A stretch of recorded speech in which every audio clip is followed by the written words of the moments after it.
하나님의 말씀 구약성경 창세기 제42장 1절부터 22절까지 말씀 나누어서 읽도록 하겠습니다. 그때 야곱이 애굽에 곡식이 있음을 보고 아들들에게 이르되 너희는 어찌하여 서로 바라보고만 있느냐. 야곱이 또 이르되 내가 들은즉 저 애굽에 곡식이 있다니 너희는 그리로 가서 거기서 우리를 위하여 사오라. 그러면 우리가 살고 죽지 아니하리라 하매 요셉의 형 10사람이 애굽에서 곡식을 사려고 내려갔으나 야곱이 요셉의 아우 베냐민은 그의 형들과 함께 보내지 아니하였으니 이는 그의 생각에 재난이 그에게 미칠까 두려워함이었더라. 이스라엘의 아들들이 양식 사러 간 자 중에 있으니 가나안 땅에 기근이 있으니라. 그때 요셉이 나라의 총리로서 그 땅 모든 백성에게 곡식을 팔더니 요셉의 형들이 와서 그 앞에서 땅에 엎드려 절하매 요셉이 보고 형들인 줄을 아나 모르는 체하고 엄한 소리로 그들에게 말하여 이르되 너희가 어디서 왔느냐. 그들이 이르되 곡물을 사려고 가나안에서 왔나이다. 요셉은 그의 형들을 알아보았으나 그들은 요셉을 알아보지 못하더라. 요셉이 그들에게 대하여 꾼 꿈을 생각하고 그들에게 이르되 너희는 정탐꾼들이라. 이 나라의 틈을 엿보려고 왔느니라. 그들이 그에게 이르되 내 주여 아니니이다. 당신의 종들은 곡물을 사러 왔나이다. 우리는 다 한 사람의 아들들로서 확실한 자들이니 당신의 종들은 정탐꾼이 아니니이다. 요셉이 그들에게 이르되 아니라 너희가 이 나라의 틈을 엿보러 왔느니라. 그들이 이르되 당신의 종 우리들은 12 형제로서 가나안 땅 한 사람의 아들들이라. 막내 아들은 오늘 아버지와 함께 있고 또 하나는 없어졌나이다. 요셉이 그들에게 이르되 내가 너희에게 이르기를 너희는 정탐꾼들이라 한 말이 이것이니라. 너희는 이같이 하여 너희 진실함을 증명할 것이라. 바로의 생명으로 맹세하노니 너희 막내 아우가 여기 오지 아니하면 너희가 여기서 나가지 못하리라. 너희 중 하나를 보내어 너희 아우를 데려오게 하고 너희는 갇혀 있으라. 내가 너희의 말을 시험하여 너희 중에 진실이 있는지 보리라. 바로의 생명으로 맹세하노니 그리하지 아니하면 너희는 과연 정탐꾼이니라 하고 그들을 다 함께 3일을 가두었더라. 사흘 만에 요셉이 그들에게 이르되 나는 하나님을 경외하노니 너희는 이같이 하여 생명을 보존하라. 너희가 확실한 자들이면 너희 형제 중 한 사람이 그 옥에 갇히게 하고 너희는 곡식을 가지고 가서 너희 집안에 굶주림을 구하고 너희 막내 아우를 내게로 데리고 오라. 그러면 너희 말이 진실함이 되고 너희가 죽지 아니하리라 하니 그들이 그대로 하니라. 그들이 서로 말하되 우리가 아우의 일로 말미암아 범죄하였도다. 그가 우리에게 애걸할 때에 그 마음의 괴로움을 보고도 듣지 아니하였음이므로 이 괴로움이 우리에게 임하도다. 르우벤이 그들에게 대답하여 이르되 내가 너희에게 그 아이에 대하여 죄를 짓지 말라고 하지 아니하였더냐. 그래도 너희가 듣지 아니하였느니라. 그러므로 그의 핏값을 치르게 되었도다 하니. 아멘. 우리 서로 인사하겠습니다. 반갑습니다. 사랑합니다. 반갑습니다. 축복합니다.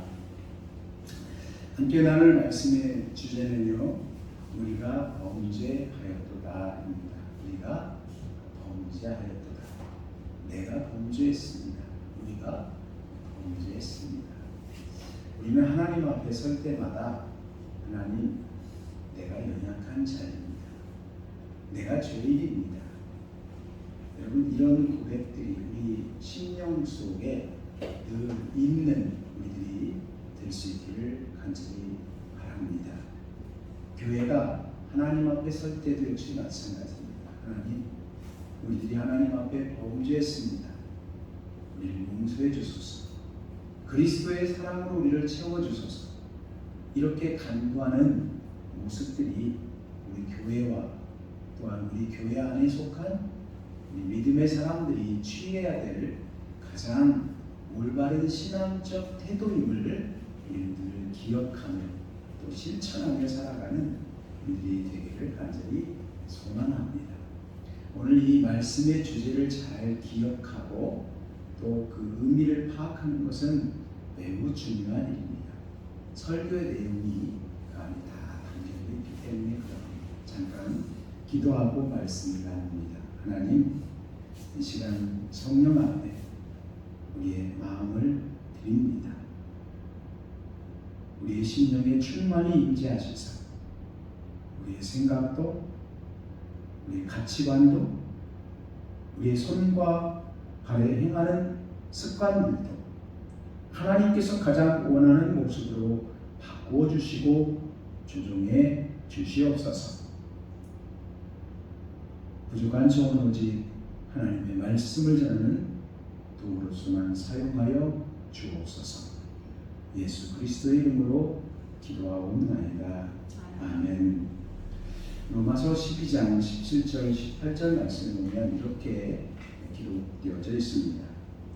아무에게도 악을 악으로 갚지 말고 모든 사람 앞에서 선한 일을 도모하라.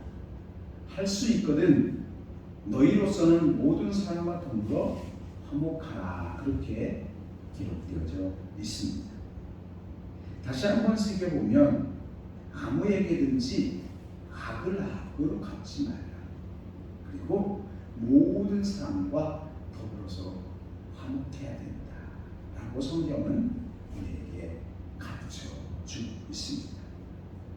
오늘 우리들은 이런 성경 말씀들을 내 삶이 되도록 해야 합니다. 우리 교회의 슬로건이 말씀이 삶이 되는 교회입니다. 우리는 항상 우리 교회는 말씀이 삶으로 드러나지는 그것을 추구하는 교회, 그렇게 되기를 소망하며 기도하며 꿈꾸며 또 할 수 있는 한 실천해가는 우리 교회이다라고 하는 것을 우리가 늘 기억하고 행하는 우리들이 되어야 하겠습니다. 이렇게 성경은 아무에게든지 악을 악으로 갚지 말라, 그리고 모든 사람과 더불어서 화목하라 라고 말씀하고 있는데 우리의 생활들을 한번 들여다보면 어떠합니까? 우리의 실제적인 모습은 때때로 분, 이는 이루라고 하는 그런 태도가 앞설 때가 많이 있습니다. 그래서 그리스도인들 가운데도 오른쪽에 뺨을 치거든 왼쪽도 돌려대라 라고 하는 이 말은 예수 그리스도의 가르치기이기는 하지만 나는 그렇게 살아갈 수 없어 라고 생각하는 사람들이 많이 있습니다. 이러한 태도는 우리 그리스도인들이 가져야 되는 바른 태도가 결코 아닙니다. 우리가 설교 때 함께 나누는 이 말씀들을 우리가 다 행할 수 있는 것은 아닙니다. 목사인 저도 모든 것에 온전하기 때문에 이 말씀을 전하는 것이 아닙니다. 하나님의 말씀을 함께 나누면서 1차적으로는 저 자신이 교훈을 얻는 것이, 우리 모두가 더불어서 함께 교훈을 얻고 그렇게 살아가고자 다짐하고 결단하고 마음에 새기고 그러기 위해서 우리들이 함께 이렇게 말씀을 나누는 것입니다. 온전한 그리스도인들은 실제로 오른쪽 뺨을 칠 때 왼편도 돌려댈 수 있는 사람이어야 됩니다. 그리고 우리 마음속에 자꾸 그런 생각을 채워야 됩니다. 그럴 수 있어야 돼요. 나는 지금 안 돼. 그러나 앞으로 그런 사람이 되어지도록 노력해야 돼. 또 실제로 그렇게 해야 온전한 주님의 제자인 거야 라고 다짐하면서 우리들이 방향을 그렇게 정하고 나아가는 생활이 반드시 되어야 합니다. 악을 악으로 갚지 않고 악을 오히려 선으로 갚는 사람이 그리스도를 온전하게 따르는 사람입니다. 이것이 예수 그리스도께서 우리에게 가르쳐 주신 삶의 모습이고 우리들이 그리스도를 따르는 일에 구체적으로 실천해야 되는 내용들입니다. 함께 읽은 이 말씀은 악을 선으로 갚은 사람, 악한 일을 경험했음에도 불구하고 오히려 사랑으로 그 악을 이겨낸 사람, 선으로 악을 이겨낸 사람, 그 한 사람 요셉이라고 하는 사람에 대한 이야기가 기록되어진 내용이 함께 읽은 말씀의 내용입니다. 이 시간 이 말씀을 통해서 우리들이 믿음의 교훈을 몇 가지를 삼아 보려고 합니다. 하나님께서는 요셉에게 두 가지의 극한 상황을 경험하게 하셨습니다. 먼저는 억울하게 고난을 받는 요셉의 모습입니다. 그래서 형들에게 미움을 받습니다. 또 그 형들에게 죽음의 위기를 당합니다. 94일생으로 그가 살아나서 애굽의 종으로 팔려갑니다. 종 생활에 지나친 것이 아니라 더 나아가서 누명을 쓰고 감옥에 갇히기도 합니다. 많은 사람에게 배신도 당하였습니다. 하지만 요셉은 이러한 고난 가운데서도 하나님께서 자신에게 주신 그 믿음을 지켜나갔습니다. 물론 요셉도 자신에게 주어진 그 모든 상황이 다 이해되고 감사하지만은 않았을 것입니다. 이해할 수 없는 상황들이었습니다. 하지만 그는 그때 침묵하면서 하나님의 뜻을 구했고 그리고 하나님의 인도하심을 기다렸습니다. 또한 요셉은 최고의 권력과 부귀와 영화를 한꺼번에 누린 즉 애굽 나라의 총리로서의 역할 또한 그가 경험하게 되었습니다.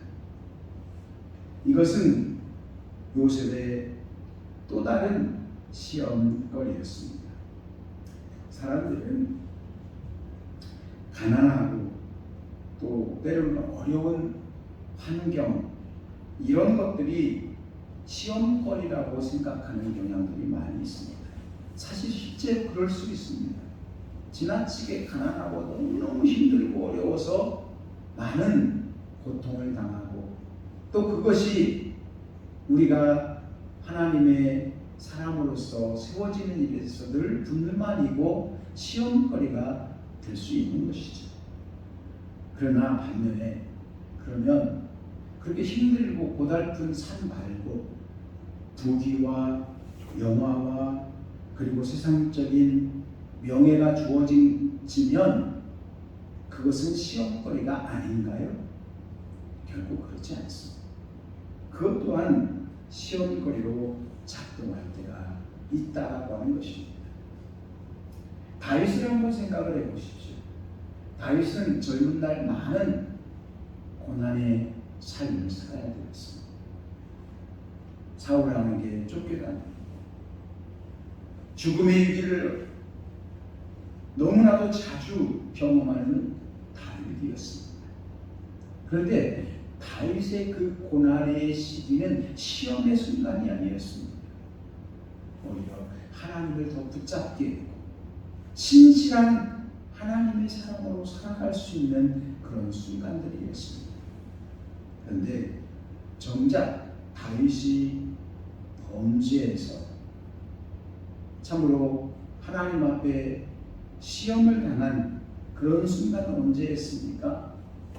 그가 도망자로서의 삶을 살았던 그 시기가 아니었습니다. 왕이 된 이후에 부귀와 영화를 한 몸에 다 누리고 지내는 그때에 바로 밧세바를 통해서 범죄를 한 다윗의 모습을 성경은 보여주고 있습니다. 요셉은 좀 전에 말씀드렸던 그렇게 젊은 시절에 형들에게 버림을 받고 또 애굽의 종으로 팔려가고 감옥에 갇히게 되고 그런 여러 가지 어려운 문제 그 가운데서도 믿음이 흔들리지 않았습니다. 그러나 동시에 이 요셉이라고 하는 사람은 그가 애굽의 총리가 되어서 부귀와 명성과 영화를 누리는 가운데서도 그는 결단코 하나님을 놓치지 않았다라고 하는 사실입니다. 그래서 이 요셉이 예수 그리스도를 예표하는 사람이다라고 성서학자들이 말하는 이유가 거기에 있습니다. 그는 참으로 때로는 인간적인 어려운 시기에 또 세상의 명예와 부귀를 가졌을 때도 그가 믿음에서 흔들리지 않았던 사람입니다. 그래서 성경에 보면 창세기 41장 38절 말씀에 요셉에 대해서요 하나님의 영에 감동된 사람이다 그렇게 기록을 하고 있습니다. 하나님의 영에 감동된 사람 요셉. 그렇게 성경은 요셉을 소개를 하고 있습니다. 여러분, 우리들의 마음속에도 기도의 제목으로 요셉과 같은 사람 되기를 기도 제목 삼았으면 좋겠습니다. 하나님, 나도 하나님의 영에 감동된 사람으로 살아갈 수 있는 은혜를 주시옵소서. 여러분, 이렇게 우리들이 기도하며 열심으로 하나님을 믿고 의지하십시오. 그러기 위해서 어느 상황에서든지 우리는 하나님 앞에 서는 일을 치우쳐야 됩니다. 하나님 앞에 서는 내가 땀 흘려서 일을 할 때 우리 마음은 하나님 내가 여기 있습니다. 내가 하나님 붙잡고 나아갑니다. 라는 고백이 우리 일상생활 가운데 늘 있어야 됩니다. 내가 어디를 가든지 하나님 나는 하나님만 의지합니다. 라고 하는 그 믿음의 고백들이 있는 생활. 그것이 하나님 앞에 나아가는 생활인 것입니다. 하나님께서는 바로왕을 통해서 요셉을 애굽 전국의 총리로 세우고 그를 통해서 애굽이라고 하는 당시의 최고의 부강한 나라를 다스리게 했습니다. 이제 요셉은 그의 형들과 부모님을 만나는 그 일을 남겨두고 있습니다. 인간적인 관점에서 본다면 형들은 용서받지 못할 죄를 범한 사람들이었습니다. 비록 한 피를 나눈 형제들이기는 하지만 요셉을 죽이려고 했고 매몰차게 애굽 나라의 노예로 팔아넘겨버린 그 형들, 도무지 용서할 수 없는 그런 형제들이었습니다. 함께 읽은 이 말씀에는 드디어 요셉과 그 형들 10명과의 만남의 이야기가 우리들이 함께 읽은 말씀의 내용에 기록이 되어져 있습니다. 형들과 지금 이 말씀 가운데 만나고 있는 것입니다. 그 내용은 이렇게 시작합니다. 그때 야곱. 그때는 언제입니까? 그때는 온 지면에 기근이 뒤덮은 때입니다. 그래서 백성들이 먹을 양식이 없어서 유일하게 애굽이라고 하는 그 나라에는 양식이 있대더라 그런 소문이 온 세상에 퍼져서 야곱이 그 애굽의 10명의 아들을 보내어서 양식을 구해오라고 보낸 때 그때가 바로 요셉과 형들이 만나는 때입니다. 하나님께서는 가나안 땅의 흉년, 기근을 통해서 요셉의 꿈을, 요셉이 그렇게 간절히 소망했던 그 소망을, 다시 말하면 형과 그리고 부모를 만나는 은혜를 베푸는 기회로 삼아 주셨다라고 하는 것입니다. 여러분, 세상적인 측면에서 본다면 흉년이 들고 기근 때문에 많은 사람들이 배고파서 죽어가는 그 재앙입니다. 그러나 하나님께서는 그것을 단순한 재앙으로 여기고 그리고 우연한 일처럼 그렇게 생각하신 것이 아니라 그것을 통해서 요셉의 꿈을, 요셉의 소원을 이루는 수단으로, 하나님의 손길로, 하나님의 섭리로 사용하셨다라고 하는 것입니다. 신학자들은 대체적으로 이 요셉과 10명의 형들이, 즉 가나안 땅의 흉년들에서 애굽 땅의 식량을 구하러 와서 요셉을 만난 그 요셉의 나이가 몇 살쯤 되었는가라고 하는 이 질문에 대해서 대체적으로 신학자들은 40세 때에 만났다, 그렇게 일치를 하고 있습니다. 그러니까 17살 때 형들에게 팔렸습니다. 그래서 지금 40이 됐으니까 몇 년이 지난 거예요? 23년이 지났습니다. 23년이 지난 뒤에 지금 형들을 다시 만나게 된 것입니다. 함께 읽은 말씀이 이 1절 말씀에 이렇게 기록되어져 있습니다. 그때 야곱이 애굽에 곡식이 있음을 보고 너희는 어찌하여 서로 바라보고만 있느냐. 아들들에게, 10명의 아들들에게 야곱이 한 이야기입니다. 지금 애굽이라는 나라에 곡식이 있대더라. 이 소문을 너희들도 듣지 않았느냐. 그런데 왜 그 양식들을 구해 오지 아니하고 그냥 그 소식만 듣고 있는, 왜 애굽 나라로 가지 않느냐 라고 하는 말을 야곱이 하고 있는 것입니다. 여러분, 야곱의 10명의 형들이 왜 애굽 땅으로 가는 일을 주저하고 있었을까요? 왜 그랬을까요? 다른 형들의 마음속에 걸리는 것 하나 있었습니다. 동생 요셉을 23년 전에 하필이면 애굽 나라의 노예로 팔아넘긴 것, 그것이 형들 마음속에 부담감으로 지금 밀려오고 있기 때문에 애굽으로 가는 것을 주저하고 있는 그런 상황입니다. 그런데 이 기근 때문에 더 이상 어떻게 할 수 없고, 또 아버지 야곱이 명령을 하니까 이제 형들은 어쩔 수 없이 그런 마음의 부담감을 갖고 있었음에도 불구하고 애굽 나라에 가서 식량을 구하는 일을 실행을 하게 되고 있습니다. 여러분, 하나님께서는 오히려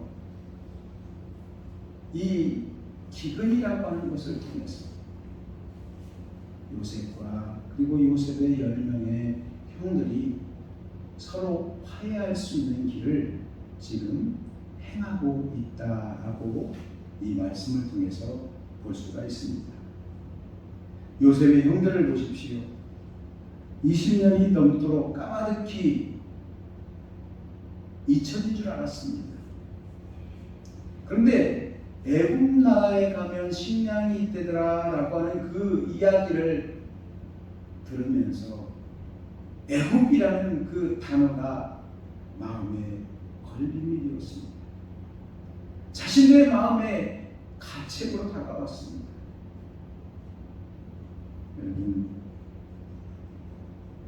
애굽으로 데려간 요셉의 형들은 전혀 뜻하지 않은 그런 장소에서 오늘 이 성경 말씀 가운데 요셉을 만나게 됩니다. 6절 7절 말씀 가운데 때 요셉이 나라의 총리로서 그 땅 모든 백성에게 곡식을 팔더니 요셉의 형들이 와서 그 앞에서 땅에 엎드려 절하매 요셉이 보고 형들인 줄 아나 모르는 체하고 너희가 여기서 어디서 왔느냐? 그들이 이르되 곡물을 사려고 가나안에서 왔나이다. 여러분, 과거에 요셉이 꾼 꿈을 한번 생각을 해보십시오. 어떤 꿈을 꾸었다고 했죠? 곡식단들이 있는데 형들의 곡식단이 어떻게 한다고요? 내 곡식단을 향해서 다 엎드렸습니다. 절했습니다 라고 하는 거죠. 근데 지금 그 꿈이 어떻게 돼요? 실제적으로 이루어지고 있잖아요. 요셉 앞에 10명의 형들이 찾아와서 엎드려서 큰 절을 합니다. 그리고 우리들에게도 곡식을 좀 나눠주세요. 우리들에게도 곡식을 좀 팔아주세요. 그렇게 사정을 하고 있는 그런 광경입니다. 9절에 보면 요셉은 형들을 시험하기 위해서 일부러 누명을 씌웁니다. 너희는 정탐꾼이라. 그러니까 형들인지 알면서도 아는 체를 하지 아니하고 형들의 마음 상태가 어떠한 것을 좀 알아보기를 위해서 누명을 씌운 것입니다. 너희들은 정탐꾼이다. 요셉이 형들에게 누명을 씌운 것은 인간적으로 감정 때문이 아니었습니다. 요셉이 그렇게 한 것은 형들에게 온전한 고백을 할 수 있는, 그리고 자신에게는 온전한 용서를 할 수 있는 기회를 제공하기 위해서였습니다. 요셉과 형들 사이에는 해결해야 되는 일이 있었습니다. 그것은 형들이 요셉을 노예로 판 일입니다. 반면에 요셉의 입장에서도 해야 될 일이 있습니다. 23년 전 일입니다. 그것을 온전히 용서해주는 그 일을 요셉은 해야만 했던 것입니다. 이 문제가 양쪽 다 제대로 해결되지 않는다면 형과 동생의 관계는 온전히 회복될 수가 없었을 것입니다. 계속해서 서로에 대한 오해를 품고 살아갈 수밖에 없었고, 형들은 형대로, 그리고 동생 요셉은 요셉대로 서로에게 마음속에 눈치를 보면서 살아갈 수밖에 없는, 그리고 요셉은 형들에게 서운한 감정을 여전히 갖고 살아갈 수밖에 없는 그런 상황이었습니다. 요셉은 이러한 관계를 원하지 않았습니다. 그래서 서로 간에 문제가 되는 것을 해결하라고 했습니다.